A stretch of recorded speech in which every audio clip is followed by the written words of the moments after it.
So another issue of services is the idea of inseparability.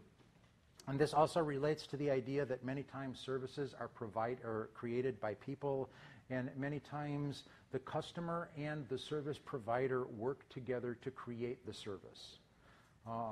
So for example, I can't mail in my hair to get my hair cut by mail. I can't go to the dentist, by fax. I have to be there in person.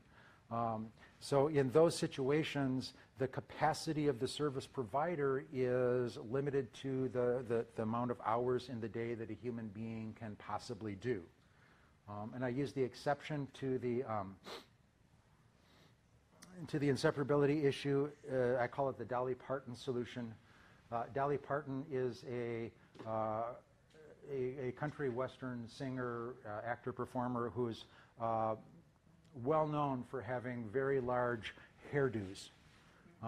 And somebody had asked her, in one of those question and answer sessions, how long does it take to get your hair done before a show?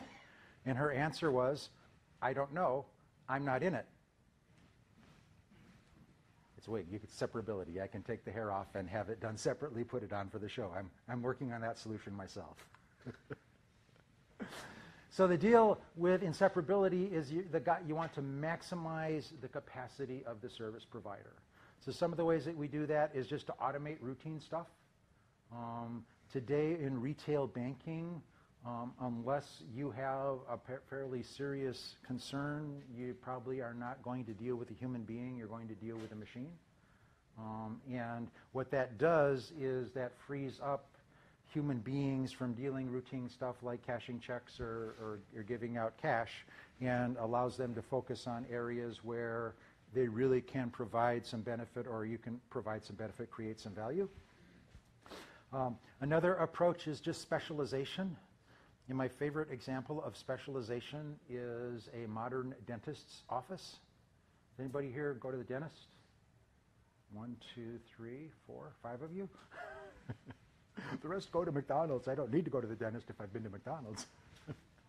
How much time do you actually spend with the dentist at a dentist appointment? An hour with the dentist? Usually with the dental assistant. For a checkup or for surgery? Clean. Just a cleaning? The dentist does it all? Usually I have dentist does it. Yeah, usually like the dental assistant will. Okay. Seems like 2 minutes usually. Yeah, I'm thinking, yeah, for a routine checkup is a couple minutes, 5 minutes max. And the idea then is that the dentist is the most highly trained person in the office, many, many years of school, graduate school. Their time is the most precious. So when you go into the dentist's office, you first off, you interact with a clerk who takes your medical information, takes your billing information, and then you might go in with a technician that will take your x-ray. Then you'll deal with a hygienist that will actually do the cleaning of the teeth, and then the actual dentist will come in, make sure that everything's good, and walk out. But the idea is that by having that specialization, the dentist can see a lot more patients in a day than if the dentist had to check the billing, if the dentist had to do the routine cleaning, if the dentist had to take the x-rays.